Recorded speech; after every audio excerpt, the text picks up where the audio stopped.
Ladies and gentlemen, in the interest of your safety and your own personal safety, we ask that you keep a close watch on your carry-ons and personal belongings. Welcome to the AeroExploration Podcast, where aviation's past, present, and future meet.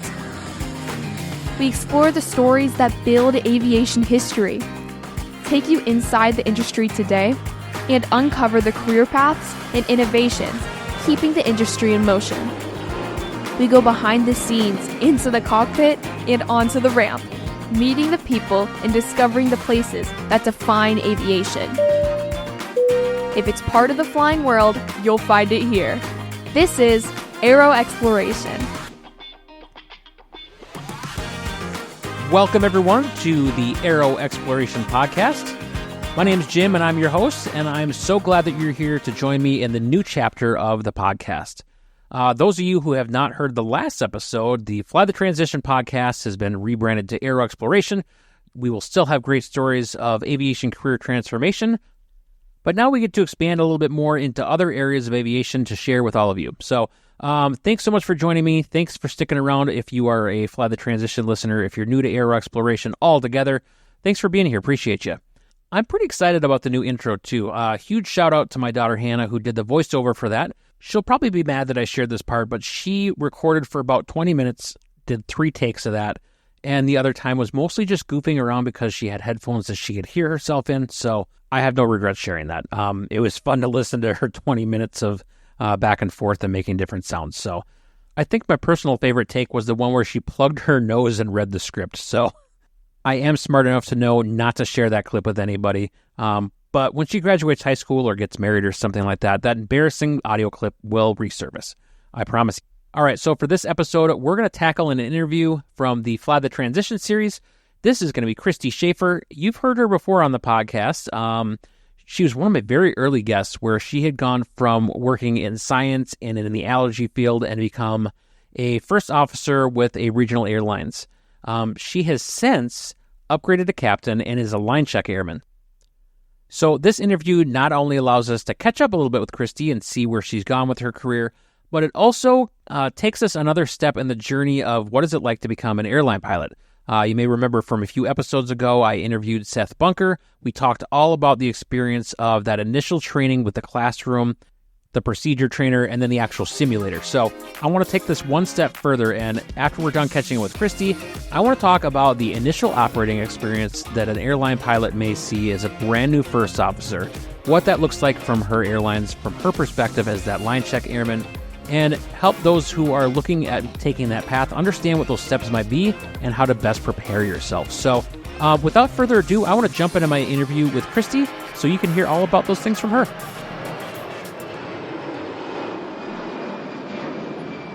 Well, welcome back, Christy Shaffer, to the podcast. I'm super excited to have you back.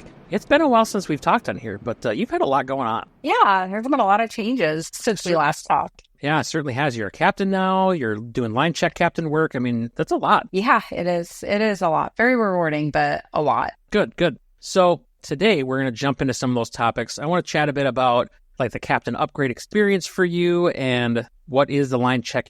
Is it line check captain or line check airman? Or does it matter? So it's one of a couple of things. Some people call it line check airman because that's what we were called for so long. But some companies are now moving to the title line check pilot. Okay. And I believe that's to be more inclusive for some reason. I don't know. I don't get it because I'm an airman. So being a line check airman makes perfect sense to me. So I usually tell people I'm a line check airman and they usually get that. So that's fair. I'm going to stick with that term then. How about that? You got it. All right. So we'll talk a bit about that. And then just for those that are looking to make a change into aviation, we'll talk a bit about the IOE experience from the standpoint of a line check airman. Okay. Awesome. Should we dive into things? Let's go. All right. So how long ago was it that you upgraded to captain? It feels like it's been a little bit now, hasn't it? Yeah, it's been over a year. Okay. I actually got the bid award in January of last year, so about a year and a half ago. And then 2 months later, I started training. The process for going through a qualified captain upgrade is really quick. So it's like 3 weeks of training because really, you know the airplane. I mean, I had I had over 1,300 hours on the airplane, so I knew how to fly the plane. Now it was all of the captain administrative stuff, how to make decisions as a captain and learning where everything was from the left seat. That was probably my biggest challenge, honestly, because your muscle memory is in your left hand as an FO. And then when you upgrade, you're like looking up and you're like, wait a minute, I know the APU is up there somewhere, but I can't find it. So sure. I mean, not that I've flown a big plane like that, but I suppose that's no different than when you start being a CFI and you move over to that right seat and like, I don't know how to fly a plane anymore. It's a very similar process because it's a different sight picture and you're not used to it yet. So it takes a little bit of getting used to, but that's what the training process is for. That's what IOE, or some companies will just call it OE, operational experience. That's what OE is for. Okay. So with your company, and maybe it's similar for other companies too, but what are the requirements to upgrade to captain? So the baseline requirement anywhere is that you have to have at least 1,000 hours of 121 experience. So obviously that's going to be most applicable in the regional airlines, because you come into the regional airlines typically without having any 121 experience. Okay. And then once you pass that 1,000 hours, you are eligible to be a captain, named PIC of a 121 aircraft. Once you get to the major carriers like American, Delta, United, you've typically got but not always, but you typically have 1,000 or more hours, usually a few thousand hours of 121 experience. And so from that point on, the captain selection process is based on your seniority. Okay. So that's interesting. So it's not like an application process or anything like that. It's just based seniority and you bid that you want to be a captain now? Is that how it works? Yep. That's it. And then when your time is up and when they've got a spot due, and let's say that they're like, okay, we're going to take 100 captains with this selection. And if your seniority, you're like number 95, then you get to go. Okay. Interesting. Yeah. I guess I didn't realize that part of it, that it would be seniority based like that. Most people don't realize how seniority driven the airlines are. I don't want to say that it's not based on skill, because obviously you have to have skill to be able to pass the training. Yeah. But yeah, it is just 100% just based on your date of hire for when you get selected to go to captain upgrade training. Interesting. So what does that process look like then, from when you say that, you raise your hand, say, I want to be a captain, and then they say, all right, you're it. What does that process look like before you start rolling into training? Yeah. So what happened with me was, we go into our system, we put in our preferences, and basically when your time is up, they nab you based on your preferences. And I say nab you. I wanted to be a DFW-based captain. That was my preference. So I kind of held out a little bit until I knew I could hold that. And then once I was able to hold that, I put in for it. Gotcha. They did the vacancy at the beginning of January of 24. And I was selected out of that, and they put out the bid awards and said, all right, Shaffer, you're up, to be captain. And yes, you'll be DFW based. So that was the first hurdle. Yes. Awesome. The next step was getting selected for my class date, because I had higher seniority. They kind of do like this reverse seniority order. If you're like basically displaced to captain, that's kind of a really long explanation. But yeah, like I was effectively displaced to captain, which means that, it's kind of an interesting concept. So it's really only prevalent in the regional airlines because they typically don't have enough captains. So they have to do what's called forced upgrades. That's like the dirty term for it, I guess. But it's the actual term is a displaced upgrade. So once you hit your 1,000 hours, basically, that's when they go in and they're like, all right, you've got 1,000 hours, you're going to captain. I knew my time was coming, and that's why I went in and I updated my preferences to DFW captain. And then, yeah, sure enough, because I had over 1,300 hours when this vacancy hit. So I was a goner. I mean, it was time. I was ready to go. I just, and like I said, I was holding out until I could hold DFW, etc. So I went in, or they go in, they displace you over. You're like, okay, so January I got the award. I love the the award. And then because I was displaced to captain, I didn't like preference bid for it. I was displaced. They do a reverse seniority order for your class date. So that's why I held out for a couple more months before I actually went to training, because I actually had really high seniority as an FO. And so everybody else that they displaced before me. Like they had to push first. I got to wait it out a little bit longer. So I went to training in March, and it's like a 3-week process. I'm not even joking. It's you go to ground school for like a few days, and then they put you in the procedure. I'm trying to remember even. It's just been so long now. But yeah, like I think they threw us in the procedure trainers for like 2 sessions or something. And then you go to the sims for like 5 sessions. It's really not that much because you already know the airplane. You already know how to fly the airplane. Long-term training as a brand new FO or as a brand new, new hire, even if you're a direct entry captain, that's a long-term training process. That looks much different. This is like, nope, you know the airplane. We're just going to get you comfortable being in the left seat, and then we're going to send you out to actually work the line. So you actually it's funny, it's almost reverse. When you're a brand new hire with the company, especially when you're an FO, right? You get a lot of ground training, a lot of procedural training, a lot of sim training. And then when they put you on the line, you get like 25 hours on the line, which is like a trip and a half. But when you're a qualified upgrade, it's the opposite. You get a little bit of ground training and you get a lot of training on the line. So you get 50 hours of IOE as a captain. Okay.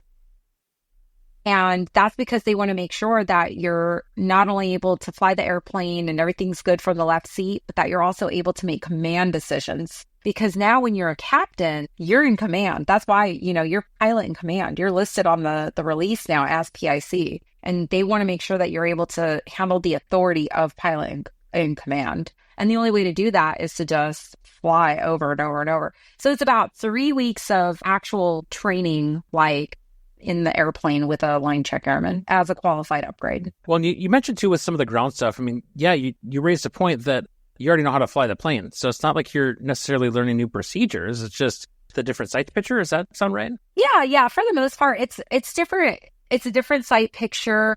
And now you're doing different things. So like as an FO, you have different duties. There's 4 categories in the flight deck when you're a pilot. Okay. There's pilot flying and pilot monitoring. But then there's captain and FO. You can be the captain and be pilot monitoring while the FO is pilot flying, or vice versa. You could be the FO and be pilot monitoring, and the captain could be pilot flying. So you've got those duties, but the captain has very specific duties, and the FO has very specific duties, whether they're pilot flying or pilot monitoring. And so a lot of that, too, is just making sure that the captain is doing what the captain is supposed to do. So, for example, the captain is responsible for doing the welcome aboard PA, and we do an in-flight cruise PA. Whether we're going to let passengers, get up and use the lavatory or not, we have to do a cruise PA that lets them know, what the flight time is remaining and what the rides look like ahead and stuff like that. Is the captain, able to accomplish that? There's stuff on the ground before you take off that primarily is where the captain duties are going to fall. But then when you're in the air, the captain has to make certain decisions and command, et cetera, et cetera. So you're just making sure that the captain is prepared for all of those duties in addition to just knowing how to fly the airplane. Okay. So from your perspective, like, how do you feel in the differences of those roles? Like, what are some pros, cons, things like that? Okay, well, when you're a first officer, real pro, especially when you're new. I feel like a lot of the pros of being a first officer is really when you're new, because you've got that more experienced person in the left seat that's going to hold your hand and babysit everything you do. I'm not sure what to do, so I'm going to look to the person to the left. Of course, as you get more senior as an FO and you get more, you get better acquainted in your position, you get more comfortable with it, then you actually start being like, oh, that's interesting. Why is he making that decision? And you almost start getting judgmental to captains because you're like silently judgmental in your head. But the pro to that too is that now as an FO, you start gaining a lot of seniority. You gain seniority a lot quicker as an FO because the FOs typically move a lot quicker versus captains, they always stay captains, from that point on, basically. But then when you move over to the captain seat, right, you don't have anybody to look to. You are that person, like the majority of the time. Your FO is not, dumb or without skill or anything like that. And I'll be honest, I've had some really great FOs that actually taught me stuff, when I was a new captain, which was really great. I mean, I'm always trying to learn from my students, whether it's, something I did that I need to do better or something I saw them do that I'm like, hey, I can incorporate that. But it's funny. It's funny what happens when you get in the left seat. All of a sudden, those little things that you silently judged your captains for start making sense. So I have since apologized to those captains in my head for doing the things that I judged them on. And I see that a lot with, people that do go to upgrade and things start clicking and they're like, So when I have an SO that I talk to that's complained about a particular captain, from their past, I kind of tell them, hey, give them some grace. The seat is a lot different once you're over here. But as a captain, a lot of the pros for being a captain is you get to set the tone in the flight deck. And, I love mentoring and teaching. And so when I became a captain, it was like, hey, I get to mentor these guys. And it's really great flying with these FOs and still getting to learn from the senior FOs and stuff. And the new guys that come in, it's pretty cool. But, once you hit a certain point, some of them, they don't really, they kind of, I feel like some of them got to a point where they were like, I don't need to learn anything else. At least at that point, they're like 700-800 hour FOs. They think now, and this wasn't everybody. This was just some of them. But I started seeing that they just didn't really like to learn. I would try to teach them something. They weren't super engaged. And I don't know, I was missing that piece. And so that's why I decided to apply to be a line check airman. That is a great segue for the next question I was going to ask you. I figured. It's almost like you knew. It was coming. It sure is. Because you spent a good deal of time as a CFI as you built your hours and stuff, right? If I remember right from our first conversation, then you, from what I recall, I did. That's something that you really enjoy. I did. Yeah, I never thought I wanted to ever be a CFI. But man, once I got kind of pushed into it and I started doing it, I was like, hey, I actually really like this. It's very fulfilling, very rewarding, and it made me a better pilot. So the next logical step for me was to apply to be a line check airman, which effectively is an airline CFI, if you want to break it down to its basics there. And so basically what happens is, they'll send us out in like an email or a company message and it says, hey, we're taking applications for line check airmen. Now, I had already done my homework. I knew in advance that this was something that I wanted to do. So I had already been talking to other line check airmen and simulator check airmen and other people that I had interacted with that knew my skills and knew who I was as a person. Yeah. And I got letters of recommendation already together or started getting those together. And then when they opened up the application window, I applied right away. And I'm glad I did because they closed that window so fast. They had like hundreds of applicants my understanding is that they had a couple hundred applicants for it. So they had to close it pretty quickly because just so many people applied for it.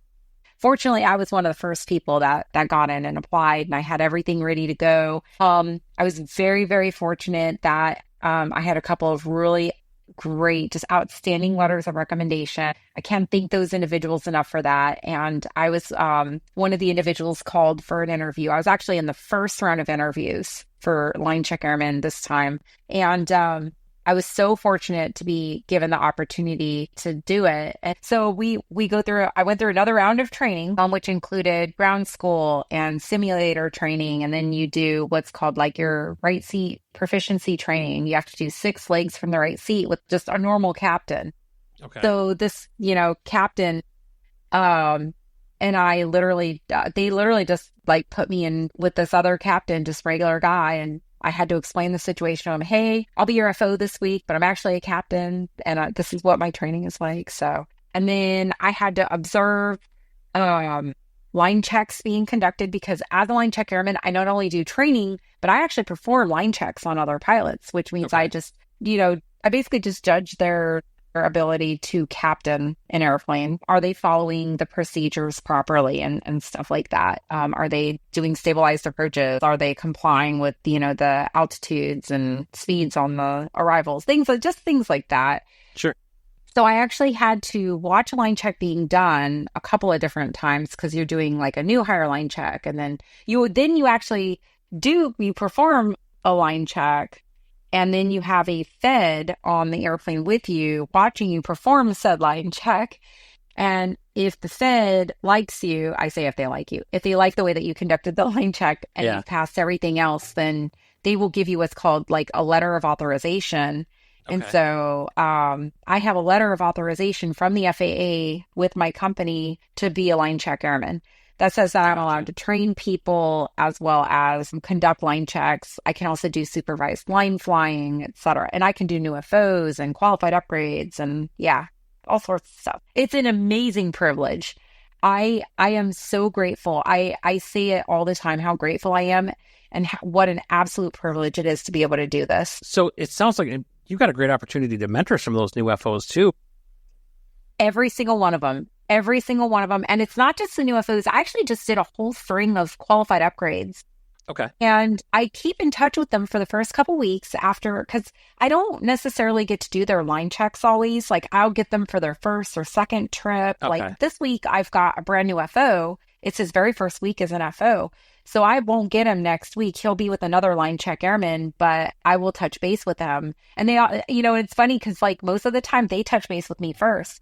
Hey, Captain, I just want to give you a heads up. I passed my line check. Thank you for all you did, et cetera. Nice. But yeah, so, and I just had my qualified upgrade from last week, just did his line check and fed ride this week to be a captain, and he just passed. So he sent me a really nice message just thanking me for all of my help. Like that is just so rewarding. That is just so daggone rewarding because you never forget. I never forgot the 2 line check airmen that helped me get through my FO IOE. And of course, the line check airman that helped me get through my captain IOE. Like I remember those guys and the things that they taught me, that stuff sticks with you. And I am just so privileged to be a part of these pilots' journeys. It's an incredibly humbling experience to be able to help these guys and just be a small part of their. Yeah. So something I picked up on there is, so you're not doing the whole IOE as a captain for someone. It's kind of broken out with others. And Correct. To me, I correlate that a little bit to,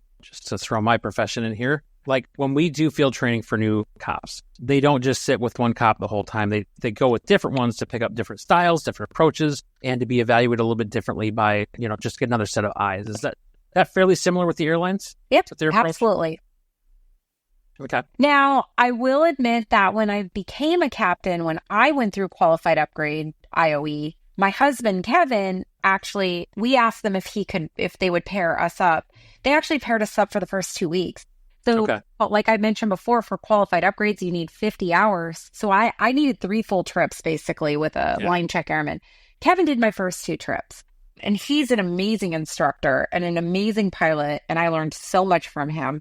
But it was nice being with that second line check airman for my 3rd trip. And because I did learn some different things from him. And he's the one that ultimately wound up giving me my line check. Kevin and I both agreed. We did not want him to give me my line check, not that I ever felt like I was going to fail it, but we just felt like it was a conflict of interest. So we made it very clear to them that, hey, this would probably not, we don't want there to be any questions. We just don't want it to even be a thing, Or from what I've heard about Kevin, there's some integrity there that might make for some odd conversations at home if you didn't pass.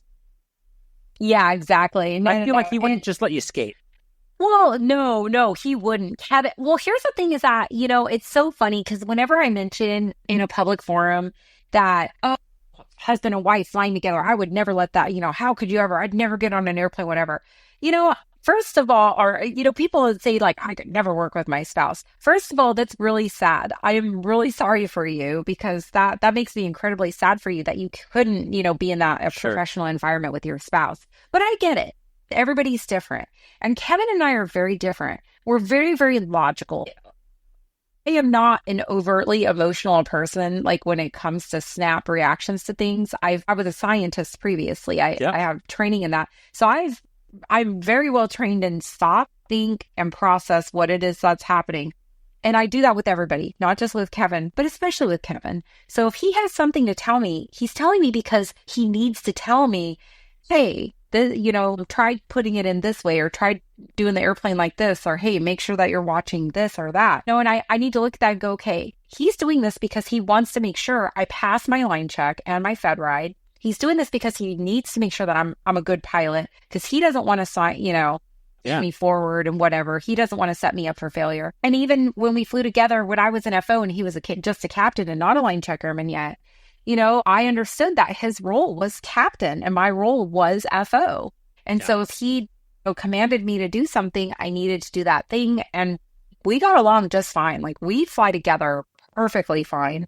We are a very, very professional crew together. There was only a few times where I let it become, I don't want to say unprofessional, but where I would make a statement like, I cannot believe that we get to do this together. Like, I am really, really happy to be up here with you. There is nobody else in the world I'd rather be with than you. Yeah. That was the only time that it ever got quote unquote unprofessional, if you want to call it that. But otherwise, we maintained a 100% professional crew environment. That's awesome.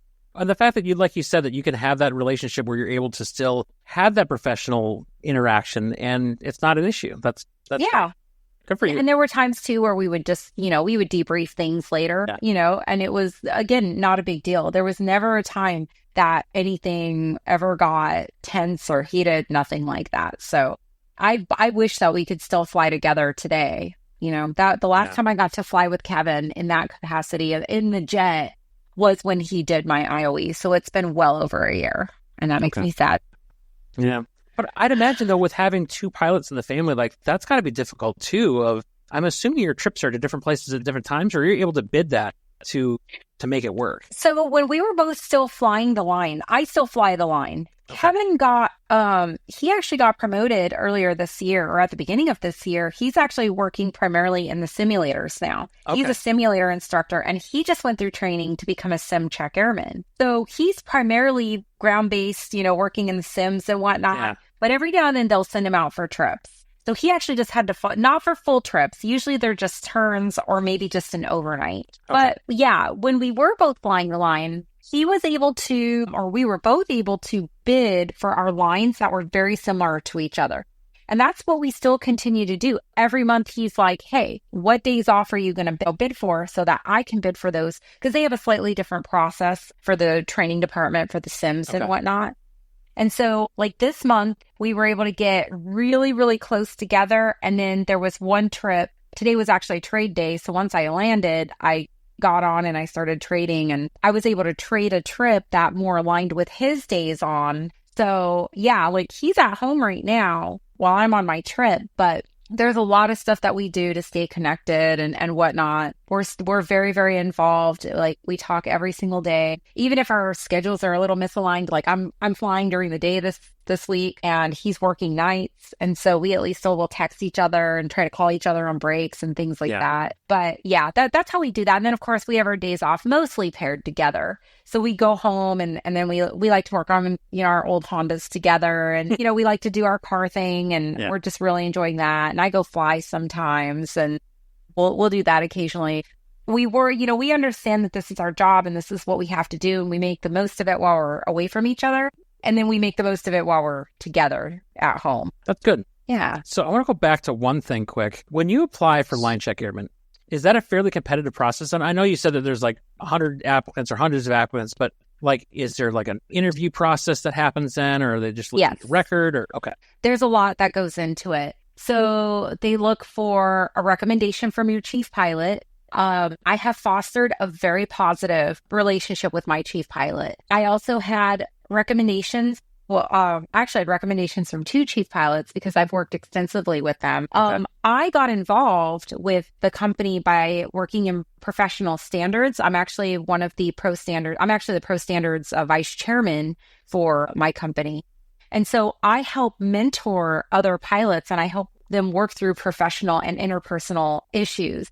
So that it doesn't go to management and everything. It's like, hey, let's just mitigate this. It's usually like one pilot calling because this other pilot was, said something. And so I got to call the other pilot and be like, hey, what's going on? And, but we mitigate it. I joke that I'm a glorified marriage counselor because sometimes that's what it feels like. Yeah. But honestly, that in itself is very rewarding as well. It's very, very, it's really great to be able to help these pilots out and keep them from going to management and taking up management's time for, these petty interpersonal things. And because that's 99% of the time, honestly, what it is. I also help these individuals grow. And so the chief pilots, they know me because of that. They know me because I've gone in, I've helped work through issues. And some of the other line check airmen that have been around for a while, they've seen it as well. I've also gotten to fly with these guys. So like I said, I was very, very grateful to get some really great letters of recommendations from these individuals, and the chief pilots cultivated a really positive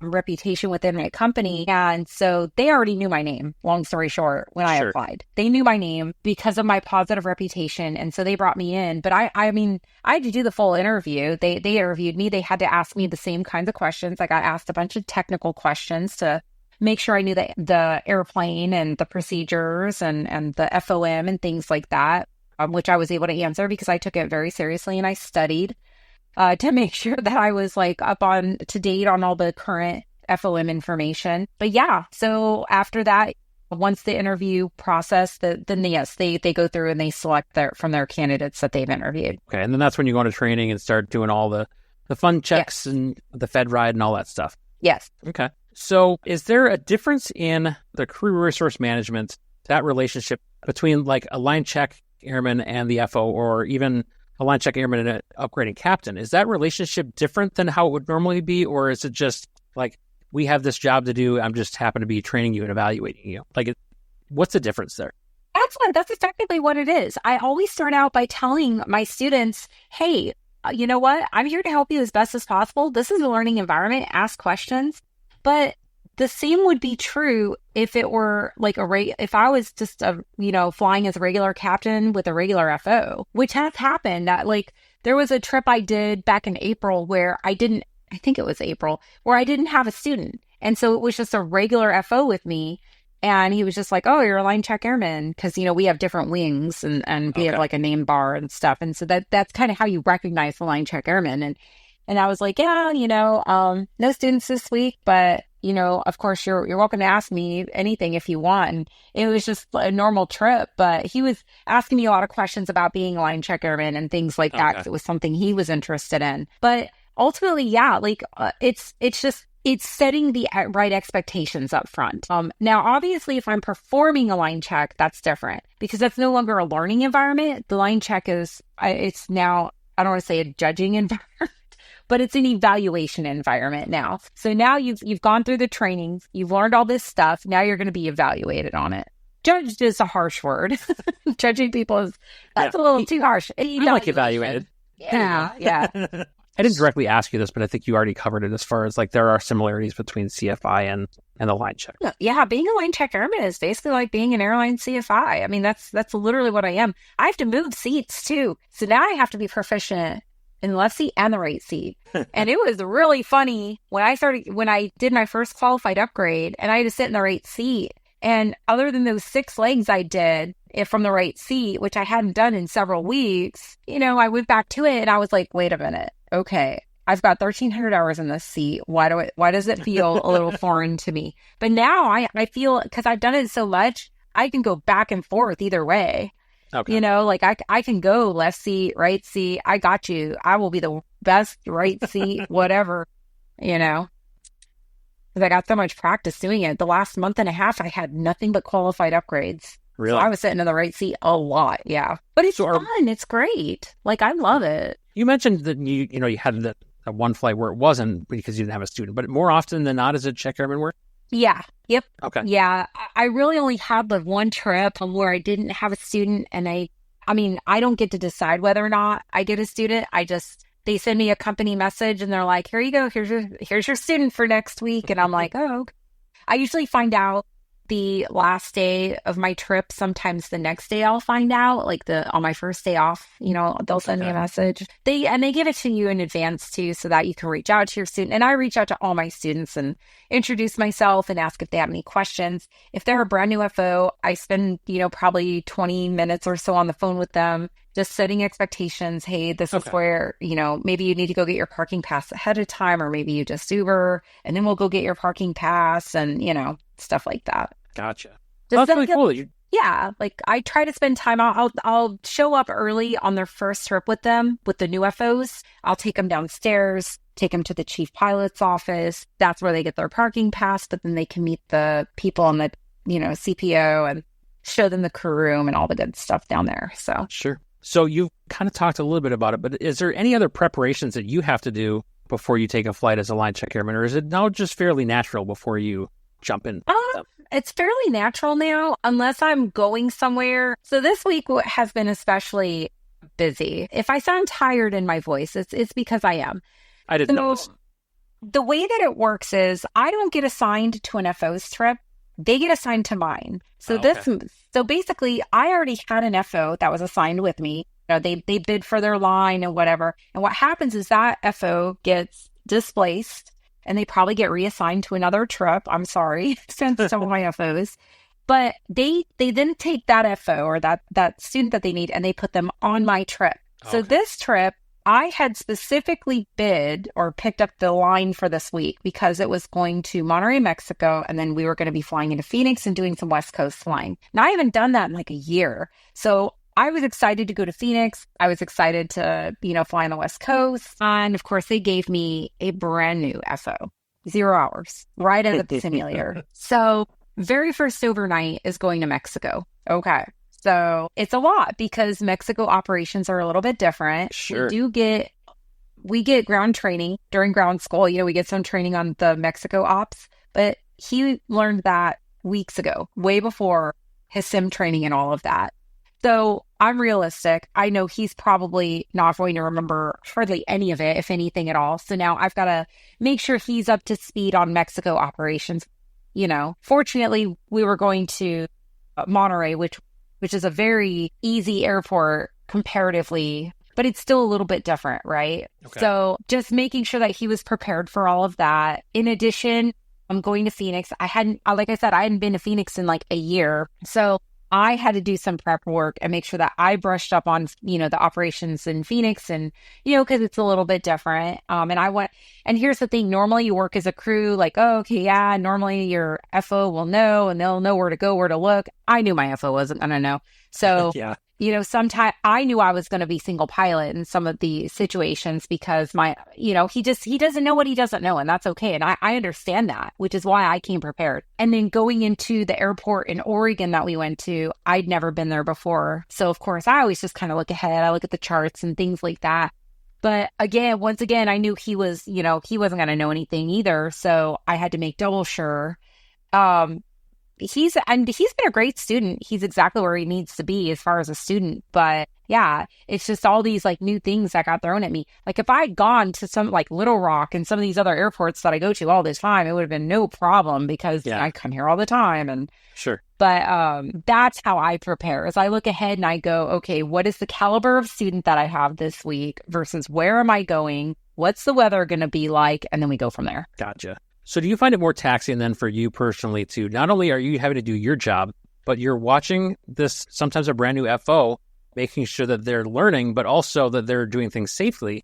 Like, is that more mentally taxing for you and throughout the trip? Oh, absolutely. Absolutely. Because, it's like normally if I'm flying with an FO that's got 500, 700, 900 hours, they know how to land the plane. They know how to talk to ATC. At least that's the expectation, is that they know. But with a 0 time FO or a very low hour FO, you don't know what they're capable of. So you're just kind of like, you have to let them learn. It's just like being a CFI, right? Yeah. Gotta let this student, land the airplane so that they can, get ready to solo. Well, you're not soloing an FO, but you are going to release them to the wild at some point to go fly the line with other captains, and right. You want to make sure that they're prepared as well. So I've got to go through, like, I've got to let him do things, but I have to verify those things that he is doing. I've got to let him land the airplane, but I've got to be hover hounding,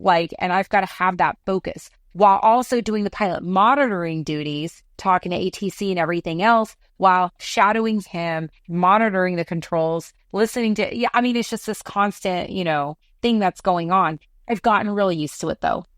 And the first couple of times I did it, it was like, whoa, but now I'm totally used to it and it's fine. But it is a little bit more mentally taxing. And so I find myself going to sleep a little bit earlier to get a little bit more rest. And yeah, but like I said, it's so rewarding because, oh man, he did so great today. I'm so proud of that guy.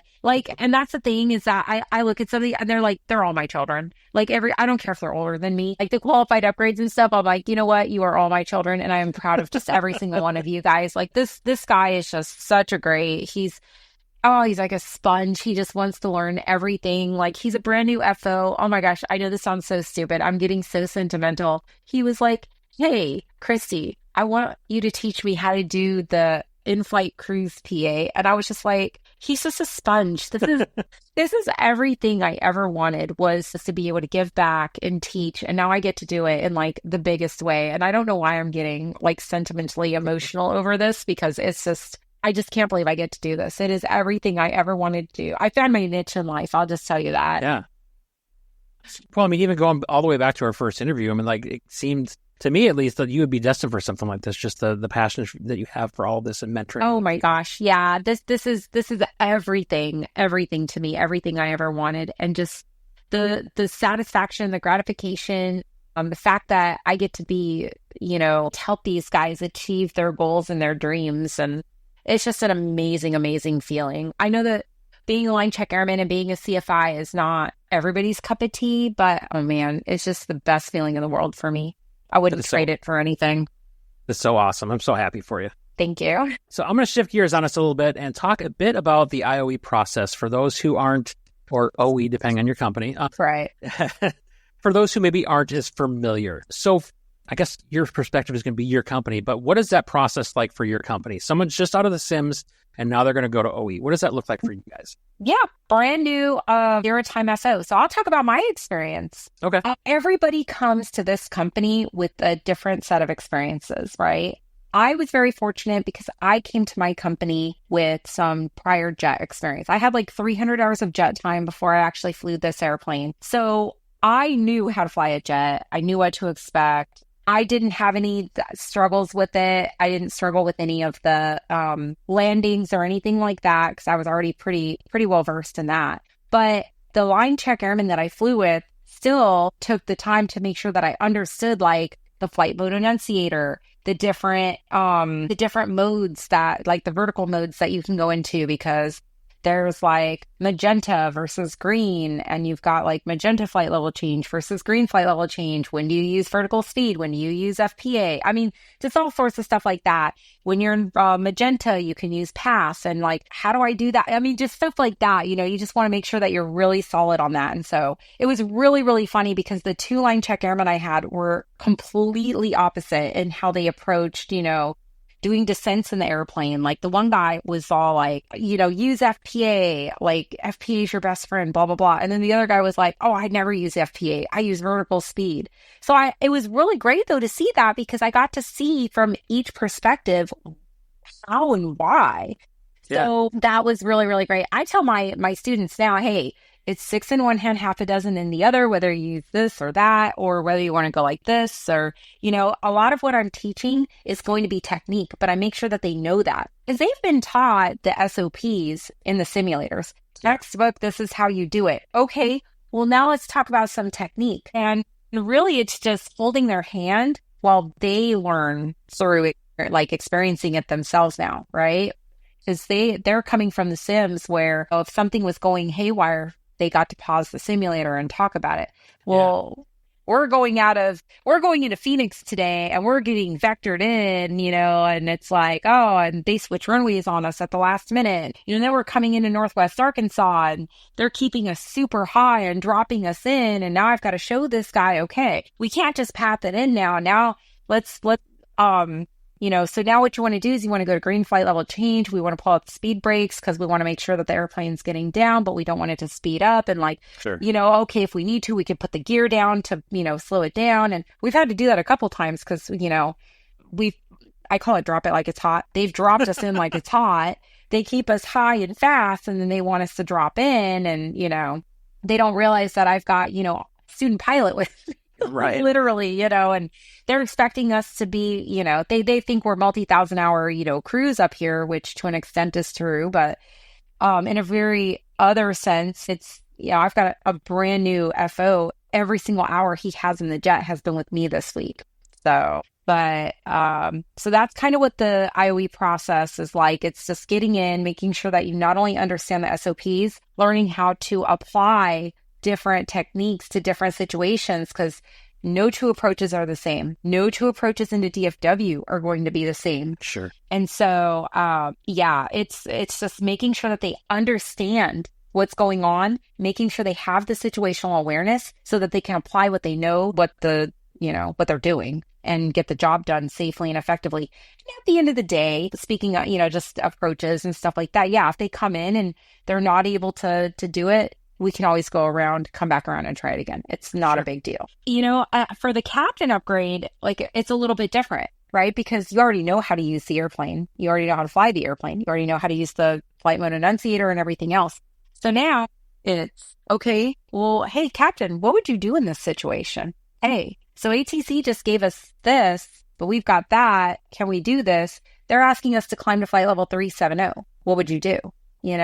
Can we do that? What's that look like? Stuff like that. Sure. So do we want to do that for the raw? If we know that it's going to be really bumpy ahead, what do we want to do about the flight attendants? Are you making the PAs appropriately for them as well? Are you communicating with them? If we get routed all crazy, like, do we need to talk to dispatch and maybe think about alternates? Or before we even leave the ground, do we need to talk about adding more fuel? Oh, we're already at our max payload. We can't add more fuel. What do you do, Captain? So a lot of scenario-based, just training, I guess. Yep. Real life scenario. On the job, real life scenario training. Yeah. Scenario-based training. So you said FO is 25 hours, and for captain upgrade, it is 50. Right? Minimum 25. Okay. Yeah. Some FOs get more, and that's fine. Like, in fact, most FOs will get more than 25 hours just because of how the trip falls. I think when I finished my FO IOE, I was at like 27 hours.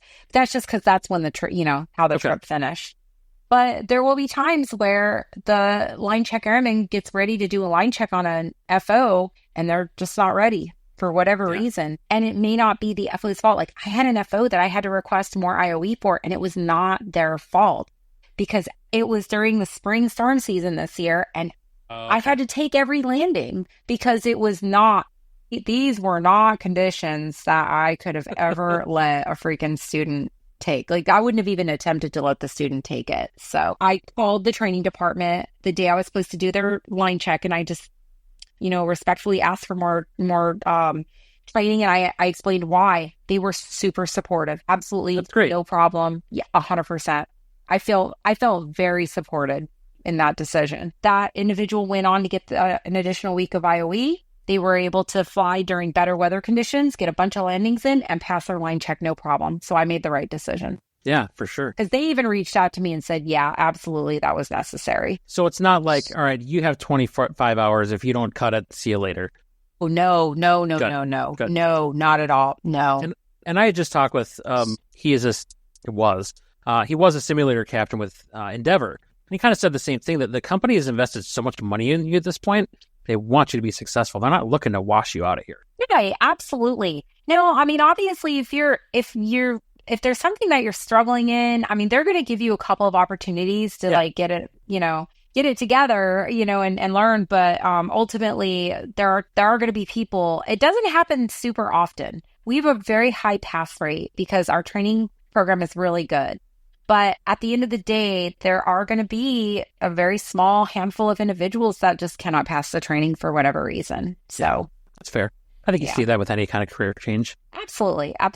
So my understanding from the in-dock training and all the ground stuff in simulator, it's a lot like not necessarily just drinking from a fire hose, but I mean, there's a lot of preparation that you have to put in day in and day out, both as you go into training and when you go home from training. It's either you're in the training environment or you're studying to get ready for it. Is it similar to that in IOE? Yeah. I mean, it's not as intense on IOE. It is and it isn't. Like when I was on IOE, both as an FO and a captain, okay, this is what I tell people. This is how I explain being an IOE and being a new FO and a new captain. When you're a new FO, your brain is working at 150% at any given time. Okay. So a really great way to prepare for that is to look ahead at the charts, look ahead at the weather. As soon as that release, gets sent to us, look at the release, start thinking about those things, start thinking about the route and things like that, get that in your head. For the FO, it's really going to be the taxi charts and the approach plates and stuff like that. So come prepared. I am so stinking proud of my FO this week. every single morning, he has come prepared. Hey, Captain, I looked at this. I looked at that. I already looked at this and that. I mean, I came down to the hotel this morning, probably 15 minutes before the van time, just to grab breakfast and think about my day and stuff. And he was already down there and he had already looked over everything. Just so stinking proud of him, because that's what you should do. And I was so happy to see. I didn't tell him to do that, but he did that. And so as you progress as an FO, your brain is no longer working at 150%. You start getting more and more comfortable. So then you get down to like, now I'm at 100%. Now I'm comfortable. I'm, more relaxed and I feel good about where I'm at. Okay. When you upgrade to captain, your brain is working at 200% at any given time because now it's all on you. And so now you have to think about absolutely everything, including especially you got to think about like the taxi charts and stuff like that. Because guess what? You're doing the taxiing now. This is so funny. I was so terrified of the tiller and taxiing. It seems so silly now. My husband laughed at me, rightfully so. I literally, the day before I started Captain IOE, I literally had dreams about the tiller and taxiing. I know that sounds so ridiculous of all the things. Not really.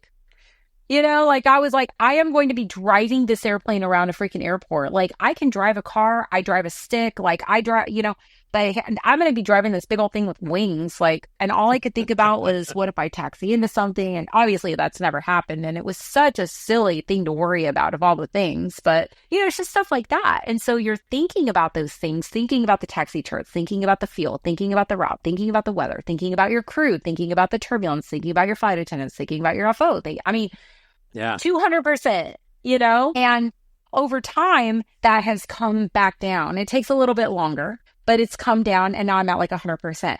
But it's weird because when I upgraded to line check airman, I didn't feel like frenzied like 150 to 200% anymore because I feel like I've got a really good handle on things now. And so, I'm at 100% all the time, but like, baby, I got this, okay, I got your job and my job, if necessary. I'm going to let you do your job, but I'm ready to do it for you if the time, should come for that. And so I definitely felt very prepared to be in my current role by going through all those frenzied, captain experiences when I first upgraded.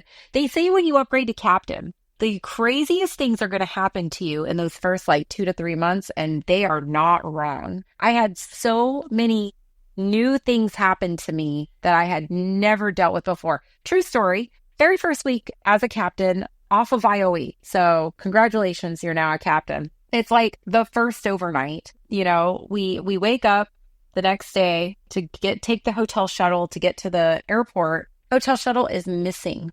They don't know where it's at. Just missing. Jeez. So like the driver and the shuttle, they're just missing. They're not there at their prescribed time. And the front desk doesn't know where he's at. And literally, I'm like, I've never had this happen before. That's so crazy. I call crew scheduling and dispatch and let them know that we were going to be, because they finally found him. He came because they talked about getting us an Uber, but then they found him and he was on his way, but we were going to be 25 minutes late. So, it turns out the dude accidentally went to the airport. He thought he was picking up a crew directly from the airport and forgot about the crew at the hotel needing to go to the airport. So then he had to come back and pick us up and then take us. And it was a mess. But so I was like, well, I don't know what to do, but just based on inference, I'm going to call crew scheduling and have a good laugh with them. And then I'm going to call dispatch and laugh with them as well, because, it's my very first week as a captain and this is happening, just weird stuff like that happening. Yeah, just all the weird things are going to happen in those first 2 to 3 months, but hopefully you are prepared at least enough to infer what to do. The best thing that you can do for yourself when you're either a new FO or a newly upgraded captain, or even a senior captain, find your tribe, find your people, get those people that you can call, get on a group chat. I am on 2 separate WhatsApp groups with people in them, so that we can bounce ideas and things off each other, because you need your people, you need your tribe. We survive in this industry not only by our SOPs. Our SOPs are very important, but also through a lot of tribal knowledge. Hey guys, has anybody dealt with this? Yeah. What do you do? Because the SOPs are great. Our SOPs are 1,500 pages. Our FOM is 1,500 pages long. The AOM is almost 1,000 pages long, but it can't incorporate every single thing that's going to happen. It's not, nowhere in the FOM is it going to say, if your hotel shuttle is late to pick you up from the airport, do this thing, So you either have to try to infer or you ask other people, hey, what would you do in this situation? And you try to find a consensus among your peers of what to do. So absolutely love that concept. Finding your tribe and having those people you can lean on when like, oh, what the hell do I do? absolutely. It's a winner when they're like, I've never experienced that. You can't find an answer anywhere. Our company also has a pilot help desk, which are, the senior, sometimes retired pilots that this is what they do. They basically have a bat phone, I call it. They keep a bat phone with them. If you have a problem, you can call the bat phone and then they're able to help you look up the answer or help you infer an answer based on whatever's going on. Interesting. I did not know that you had a bat phone.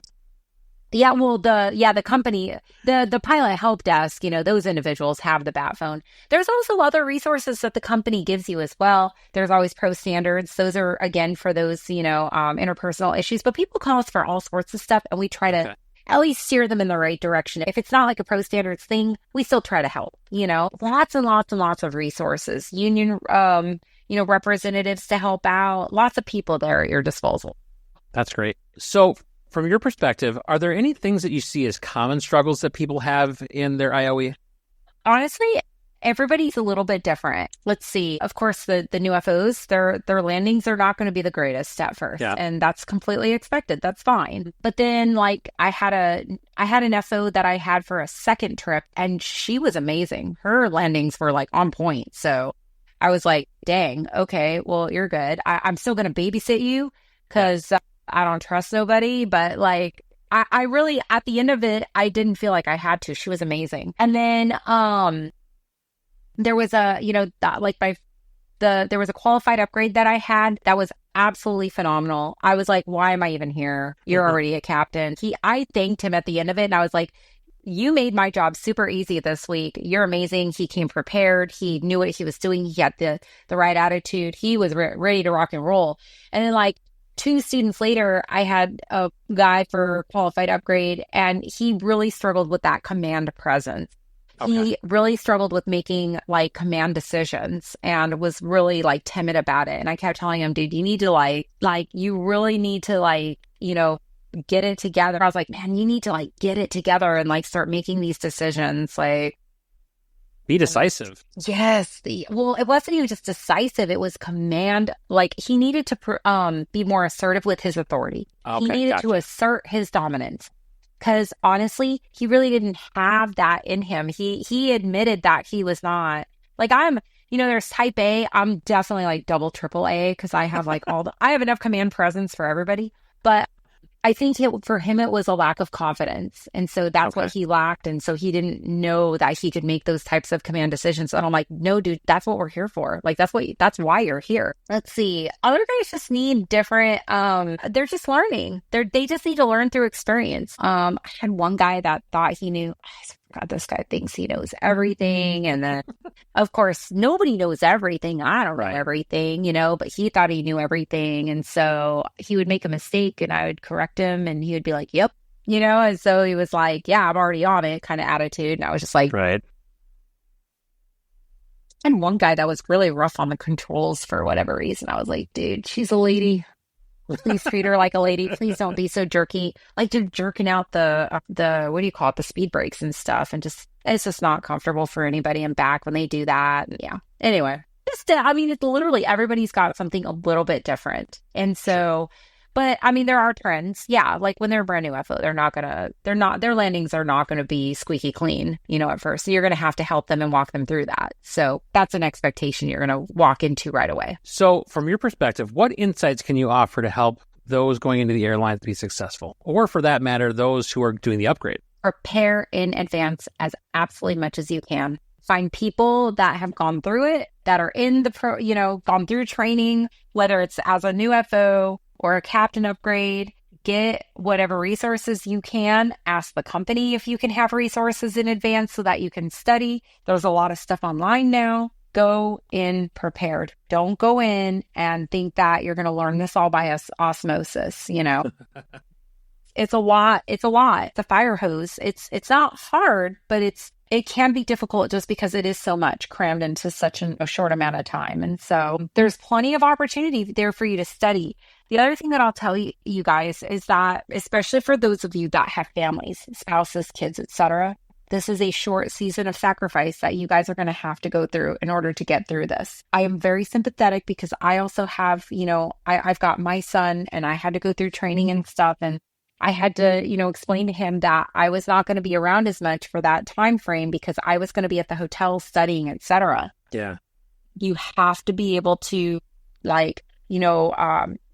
set aside any personal issues and things like that. You have to have very understanding spouses that are going to, they're going to meet your needs by letting you study because this is a short-term sacrifice for a very long-term reward. That's one thing that I've noticed when people start to struggle, it's because they're letting their personal lives start to interfere.